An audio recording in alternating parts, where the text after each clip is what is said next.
خواتي خواتاتي مساء عليكم بونسوار تو الموند اهلا وسهلا مرحبا بكم في لايف d'Algérie part تشكر راكم تشوفوا فينا مليح زول في اللون السلام عليكم. Bon, le contexte est un peu exceptionnel, la situation est un peu exceptionnelle, vous vivez tous au rythme de la guerre qui est en Ukraine, de la guerre, enfin, on peut même pas d'appeler une guerre, franchement, moi je peux pas dire c'est une guerre, parce qu'une guerre, encore une fois, suppose l'existence de deux armées plus ou moins équivalentes. Là, c'est pas une guerre, là on assiste à une... Bon, c'est difficile apparemment de parler d'agression, d'offensive militaire russe, parce que je vois que chez nos compatriotes algériens notamment, et même dans les rues arabes, au sein des sociétés arabes, et même au sein des sociétés, certaines sociétés africaines, une certaine fascination pour Vladimir Poutine.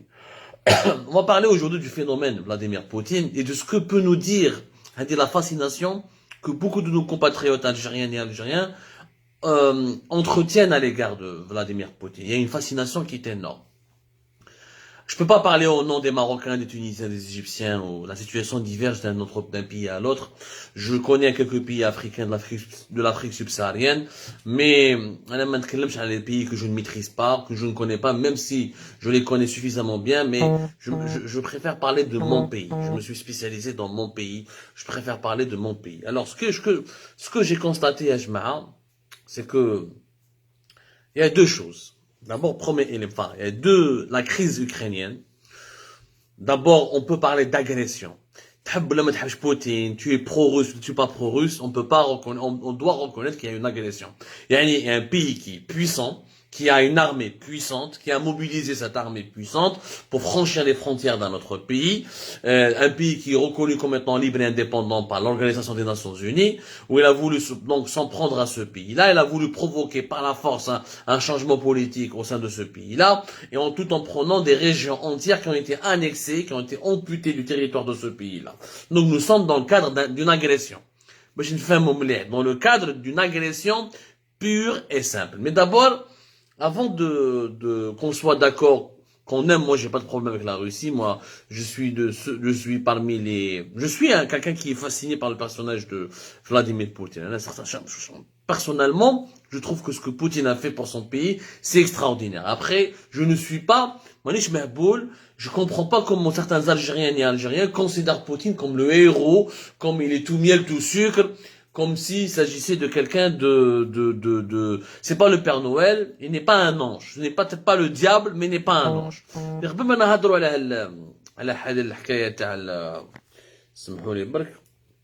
Avant de parler de cette fascination, est-ce qu'il faut admirer Poutine ou pas?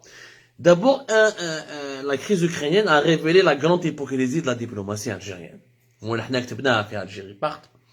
diplomatie algérienne, la diplomatie algérienne, parmi les principes fondateurs de notre diplomatie et de l'existence de l'État algérien, parmi les principes fondateurs de ces relations internationales, le soutien à tous les peuples opprimés, le soutien à tous les peuples et tous les pays colonisés, le soutien à tous les pays qui se battent pour leur indépendance et pour leur liberté et pour leur libération.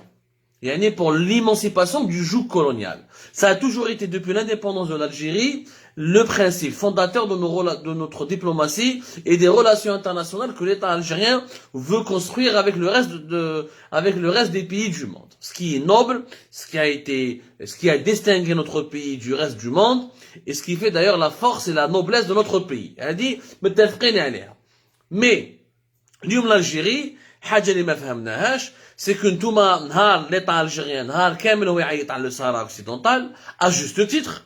Moi, j'ai pas de problème que l'Algérie réclame l'indépendance du Sahara occidental. Il y a des résolutions du Conseil de sécurité, il y a des résolutions des Nations Unies, le Sahara occidental est considéré lui-même comme étant un territoire en décolonisation par les Nations Unies depuis 1975. Il y a pas de problème.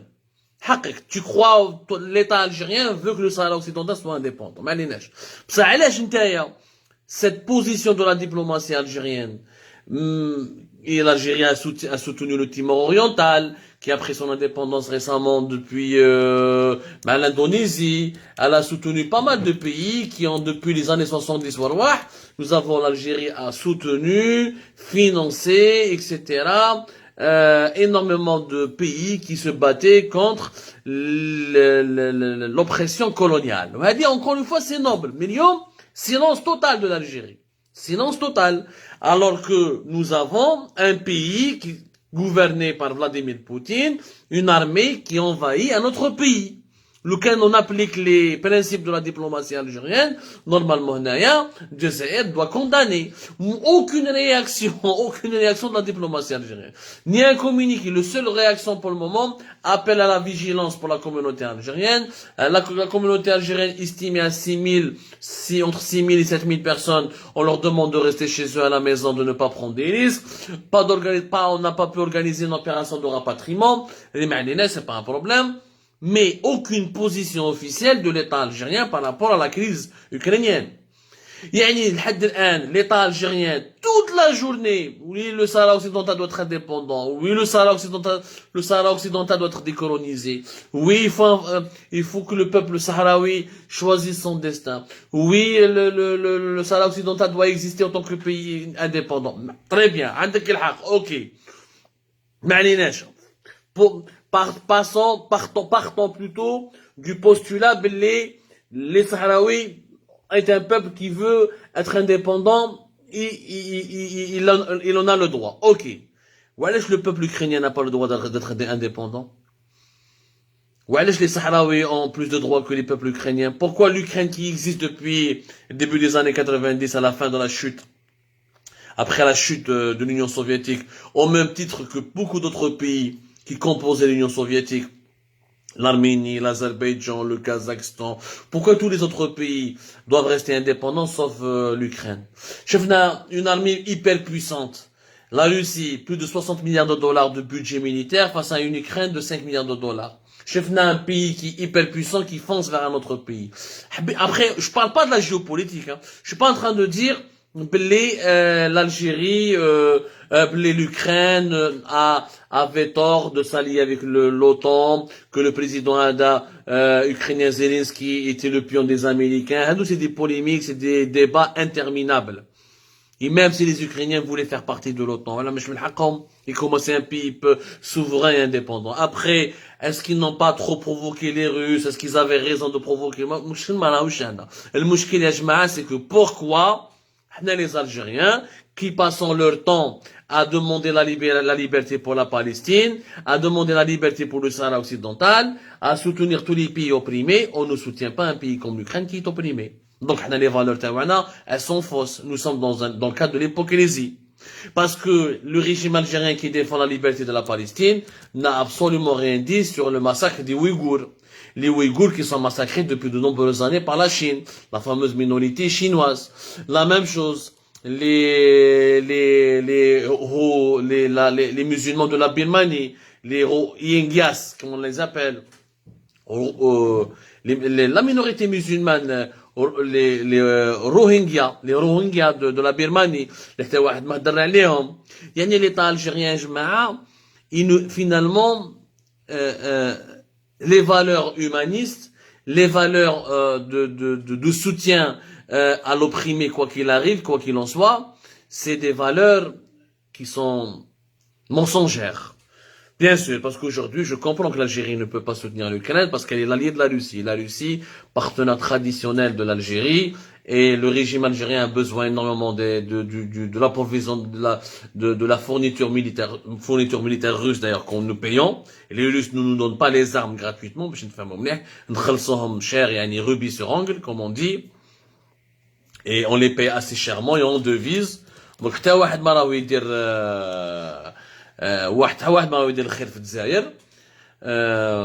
donc l'Algérie, réellement, ce n'est pas le partenariat russe dont elle a besoin, c'est le soutien, c'est la protection de la Russie. Le régime algérien ne pourra jamais dire merde à Poutine parce qu'il a besoin de Poutine.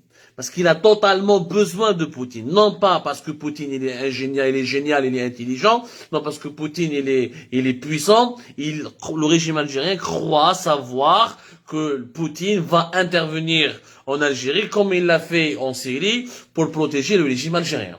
Et donc pour le maintenir en vie. C'est pour cette raison, pour cette simple raison.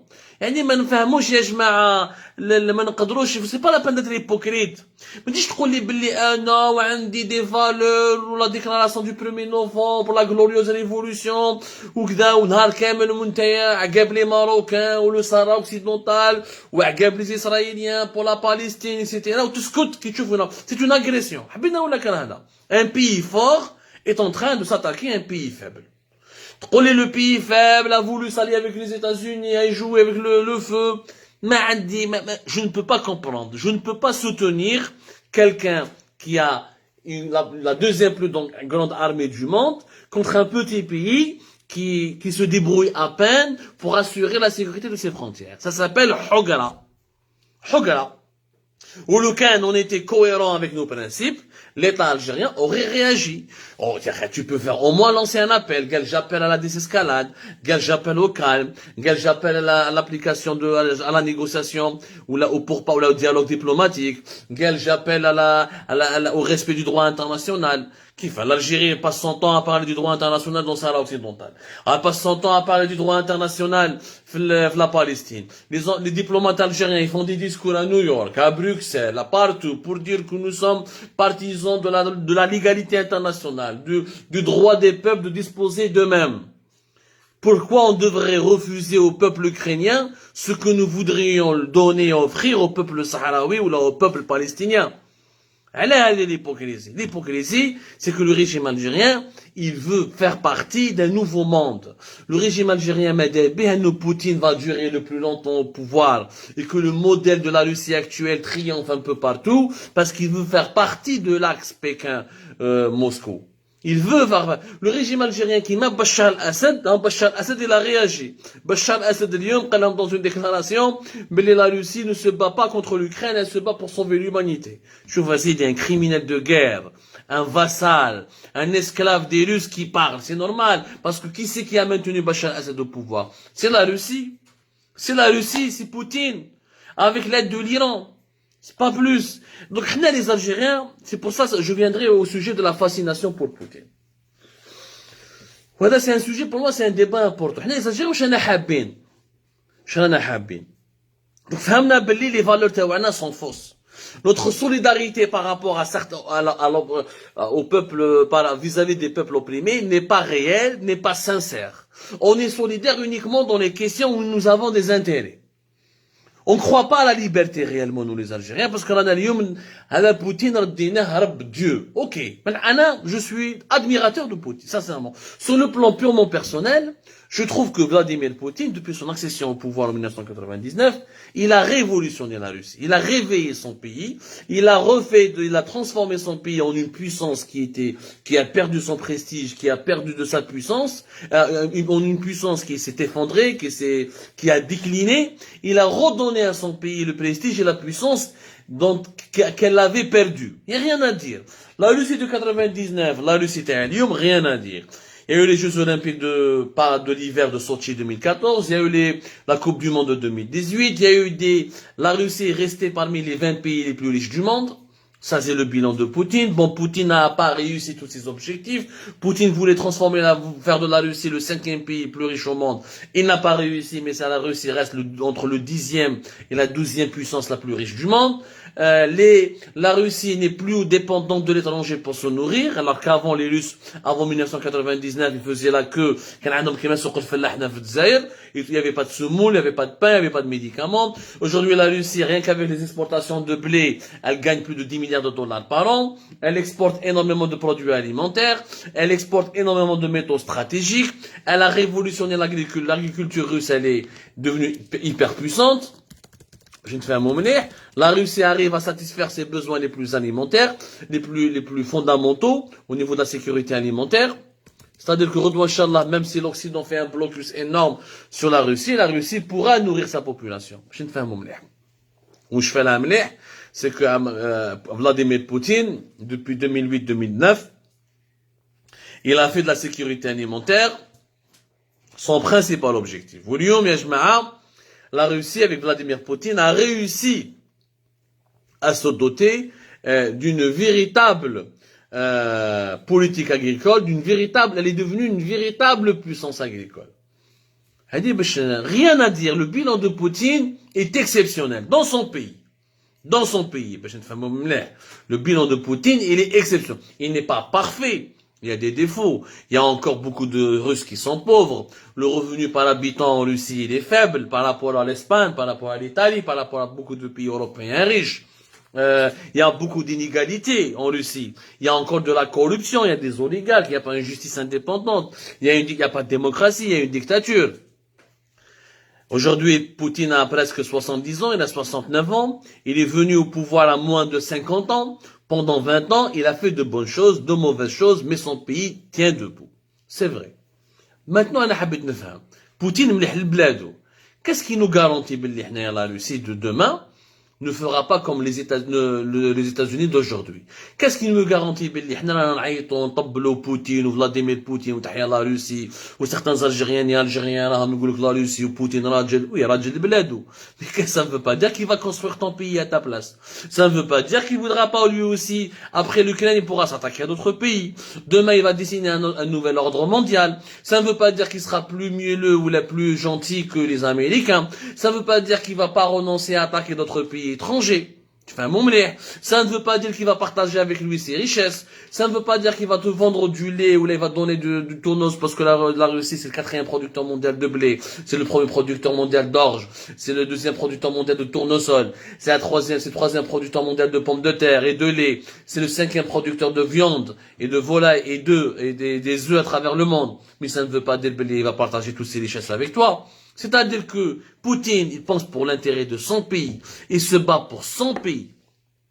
Il a révolutionné son pays. Maintenant, rien ne garantit que la Russie, tout ce qu'il a construit va lui survivre. Parce que même Poutine, d'ici 2030, 2035, là, il a presque 70 ans. Dans 5 ans, 75 ans, avec l'âge et la nature, est-ce qu'il va, la biologie, elle appelle comme l'horloge biologique, est-ce qu'il va trouver son propre successeur? Est-ce qu'il n'y aura pas de crise de succession? Est-ce que le modèle de Poutine pourra survivre après le départ, après la mort, ou le Poutine à un moment ou à un autre, il va mourir, il n'est pas éternel.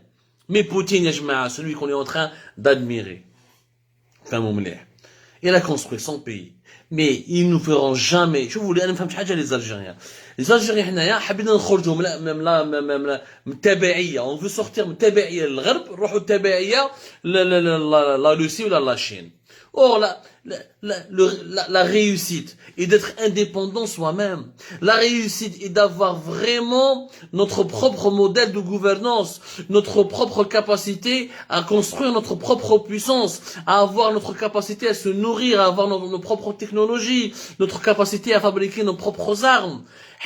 والله لو ميريت تاعنا لو كان نخرجوا من التبعية تاع الامريكان باش نروحوا التبعية تاع لا روسي. والله ما فهمت يا جماعة.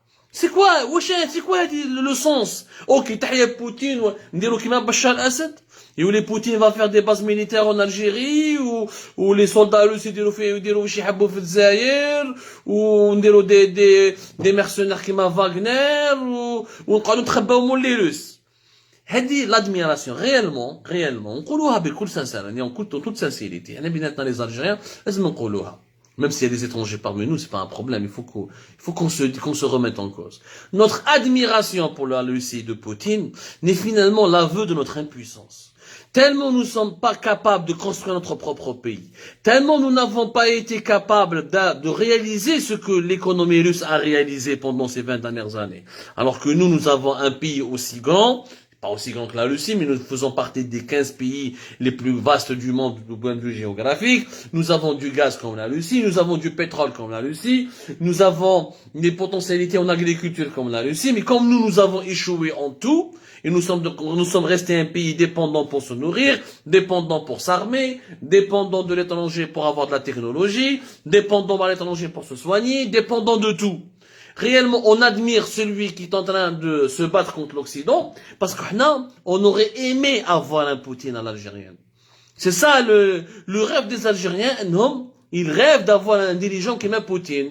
Sauf que nous, malheureusement, Poutine qui est là le pouvoir, il avait moins de 50 ans. Les dirigeants qui sont le pouvoir, on vient de réélire à la tête du Conseil de la Nation le 2e personnage de l'État algérien, qui a été réélu et reconduit pour 5 ans encore. Il a été élu, il est âgé de plus de 91 ans. On admire des gens, c'est un miroir. Poutine, c'est notre miroir. Il nous renvoie tous nos échecs, toutes nos faiblesses, toutes nos impuissances, toutes les humiliations que nous subissons à cause de notre sous-développement. Où est le véritable sens de cette admiration excessive que certains Algériens et Algériens expriment à l'égard de Poutine. Les dirigeants algériens s'accordent Poutine parce qu'ils veulent le chiitolo باش يحميهم. Ni plus ni moins. Ils veulent dire que Bachar al-Assad. Poutine, c'est le bon parapluie pour nous protéger, pour qu'on reste au pouvoir. Il n'y a rien. Quant au peuple algérien mesquin, un peuple magloub عليه, il rêve d'avoir un dirigeant qui est Poutine. واللي نحن اليوم les Algériens on a renoncé à toute démocratie. تلقى اليوم après l'échec du Hirak, après le bilan mitigé pour ne pas dire catastrophique de l'Algérie post-Hirak, on est en train de se dire mais allez, on accepte la dictature. Le dictateur là il travaille. Mais est-ce qu'on est capable, le système russe, il a enfanté un Poutine. Pourquoi? Parce qu'il y a le KGB, il y a des appareils sécuritaires. Il y a aussi une culture politique ancestrale. La Russie, elle a une histoire. La Russie, elle existe. La Russie est une puissance depuis les tsars. ماشي في لونار بوتين ما خرجش هكذاك وبرك بوتين ما بعثوش ربي هكذاك طاح comme un missile sur la Russie. Le système russe a fabriqué un Poutine parce que le système russe, il y avait du mauvais, il y avait de la corruption, il y avait de l'immoralité, ils ont perdu la guerre froide, l'Union soviétique s'est effondrée certes, mais le système russe a pu aussi se sauvegarder, conserver une part d'intelligibilité, d'intelligence pour enfanter un Vladimir Poutine. Le système algérien ne peut pas enfanter un Vladimir Poutine. Le système algérien ne peut enfanter que des Tebboune, que des Bouteflika, que des Aïn Ben Abdelrahman, que des Abdelaziz Jarrad, que des Shengriha, que des Kutoufer, que Nzar, etc., etc., etc.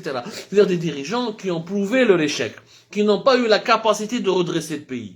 Peut-être que nous existons, nous avons un minimum d'indépendance, mais réellement nous sommes dépendants en tout. Le terme algérien indépendant n'existe pas. Maintenant, ما نخدموش ناكلو ما عندنا les armes même ce que nous portons, même le textile pour avoir les vêtements, on est dépendant de l'étranger. 50% des médicaments que nous utilisons sont importés. Et réellement, c'est beaucoup plus parce que c'est du générique, c'est des licences. La part réellement du made in Algérie dans les médicaments ne dépasse même pas les 20%. 90% du textile que nous portons vient de l'étranger. Que 60% jusqu'à 70% de la nourriture que nous mangeons vient de l'étranger. Donc, au lieu d'admirer les autres pays qui avancent, au lieu de fantasmer sur les autres pays qui avancent et qui essaient de devenir des puissances, et au lieu de cautionner les agressions et de cautionner les dérapages des puissants, parce que je peux respecter Poutine pour ce qu'il a fait pour son pays, mais sans rester dans la soumission. J'ai une lucidité, je garde mon esprit critique. C'est pas parce que Poutine il est fort qu'il a le droit d'écraser l'Ukraine. لازم نكونوا شويه واقعيين. لازم نكونوا شويه واقعيين. ولا نولوا le monde du pharaon, le monde des plus puissants. C'est pas parce que Poutine est bon dans certains côtés qu'il faut le soutenir aveuglément. Et c'est pas parce que Poutine est en train de résister aux Occidentaux que nous, on doit s'aligner systématiquement sur toutes ces positions. Et finalement, est-ce que les Algériens et les Algériens connaissent les intérêts de leur pays? Quel est notre intérêt à nous? في الحكاية هذه. واش رانا رابحين مع les Russes? Si on est pro-russe à 100%, واش رانا رابحين. واش رانا رابحين si on est pro-américain. واش رانا رابحين si on est pro-turc. واش رانا رابحين si on est pro-français. Depuis l'indépendance de notre pays jusqu'à aujourd'hui. واش ربحنا. Dans toutes les relations géopolitiques de l'Algérie, واش ربحنا. La Chine par exemple. On est pratiquement le premier partenaire commercial de la Chine au niveau de l'Afrique du Nord. On est pratiquement le premier pays, l'un des premiers pays africains en tout cas, à importer chaque année entre 7 à 8 milliards de dollars de marchandises made in China. On a donné tous nos projets à la Chine. Les Chinois ont construit nos logements, ont construit nos trottoirs, ont construit la mosquée d'Alger, la grande mosquée d'Alger, le nouveau palais des nations, le club des pins. Ça, واش ربحنا في العلاقة هذه, العلاقة مع la Chine, واش ربحنا. Il y a eu un transfert de technologie. Est-ce que تعلمنا حوايج من les Chinois? Est-ce que تعلمنا قرينا كيما les Chinois? Est-ce que les Chinois علمونا كيف نديروا les téléphones portables? Est-ce que les Chinois علمونا كيفاش نخدموا les écouteurs? Est-ce que les Chinois علمونا كيفاش نخدموا micro-ordinateur? Est-ce que les Chinois علمونا كيفاش نخدموا طوموبيل, une voiture? ما تعلمنا والو. Là, c'est vrai, on était avant à Bouteflika, il a remplacé la dépendance vis-à-vis de la France, je parle de la dépendance économique, par la dépendance économique vis-à-vis de la Chine. On a changé une dépendance par une autre dépendance. Mais qu'est-ce qu'on a gagné? ما ربحنا والو قعدنا des بوقوقو قعدنا des consommateurs des simples consommateurs qui vivent de leur rente du pétrole et du gaz pour enrichir parce que chaque année nous donnons 8 milliards de dollars à la Chine donc s'est enrichie sur nos dos sans absolument rien nous apporter.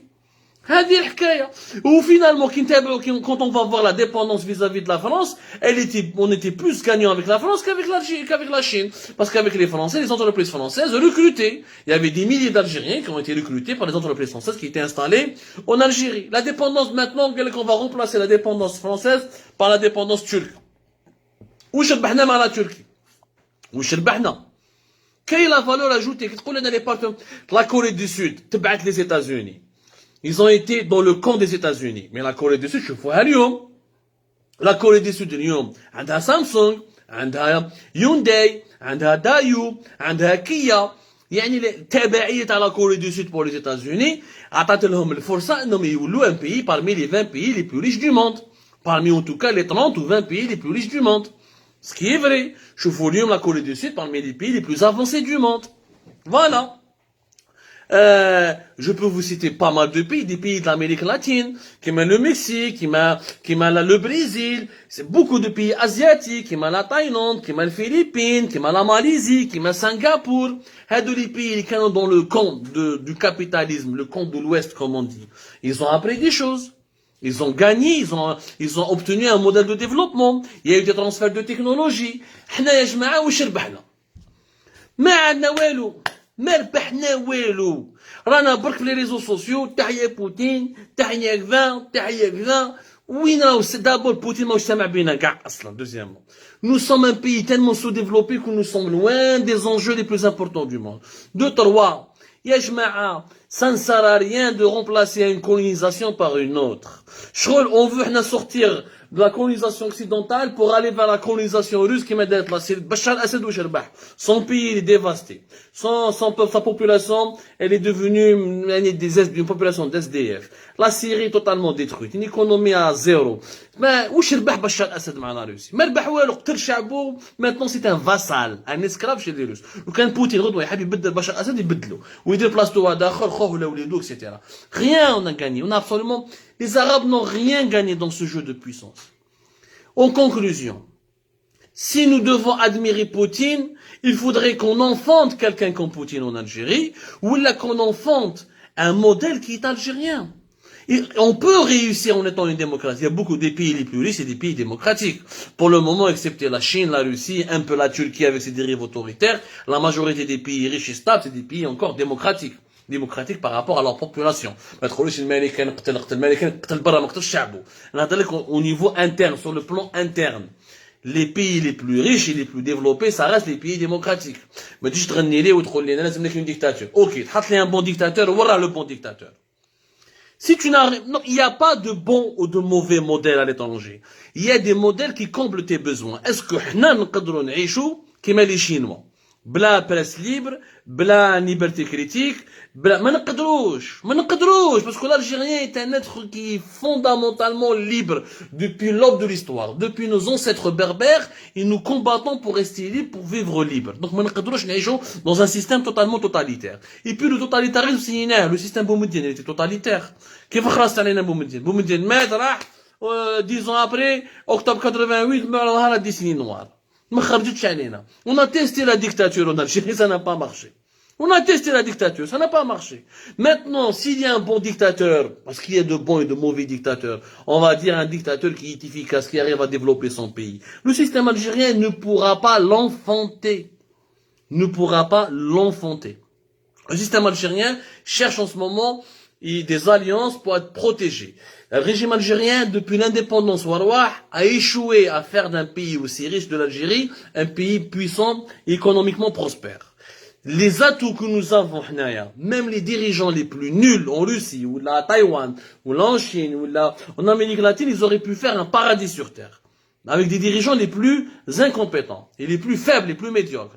Avec tous les atouts que nous avons. Donc, au lieu de tableau et fantasmer sur l'autre, sur Poutine, Poutine contre les Occidentaux, ابني بلادك بعرق جبينك. ابني بلادك بعرق جبينك. Les Russes بنوا بلادهم بعرق جبينهم. Haï la conclusion de cette histoire. Que chaque pays doit d'abord compter sur ses atouts, sur son génie national, sur son élite, et il doit se doter de son propre modèle pour pouvoir se frayer un chemin dans ce monde compliqué et complexe. Mis à part ça, changer de dépendance, ou essayer d'être colonisé par un autre, de chasser un colonisateur pour s'offrir ou la tomber dans les bras d'un autre colonisateur, c'est ridicule, c'est débile, c'est insensé. C'est insensé. J'espère que le message passera, j'espère que mon message sera compris et que mon analyse sera comprise, mais pas à travers. Mais ça, j'ai l'habitude d'avoir des mauvaises interprétations. C'est très très difficile d'être dans la didactique, l'analyse intellectuelle et d'élever le niveau quand on est dans un marasme intellectuel chaotique. Mais il était important pour moi de le dire et d'expliquer que l'Algérie ne devra compter que sur elle-même, que l'Algérie ne pourra pas ne devra pas continuer à dépendre de l'étranger et à faire des alliances en fonction d'intérêts politiciens ou d'intérêts mercantiles. Que notre propre intérêt est de créer une nouvelle génération de dirigeants. Une nouvelle génération de dirigeants qui doit travailler sur l'indépendance réelle du pays. Mais à chercher éternellement des protecteurs et des parapluies à l'est comme à l'ouest, en espérant se maintenir le plus longtemps au pouvoir. Tant que nous n'avons pas créé notre propre nouvelle génération de dirigeants, qui sont guidés par le patriotisme, qui sont guidés par la défense de l'intérêt général, qui sont guidés par la volonté coriace de développer le pays et de rien faire, de ne pas monopoliser le pouvoir juste pour avoir les privilèges du pouvoir, on ne pourra jamais aspirer à devenir un pays indépendant. Et ni Poutine ne va nous respecter. Vous pensez que Poutine nous respecte? Vous pensez que la Chine nous respecte? Vous pensez que les Russes et les Algériens, ou là que les Chinois et les Algériens, vous pensez qu'ils nous méprisent moins que les Français, que les Américains?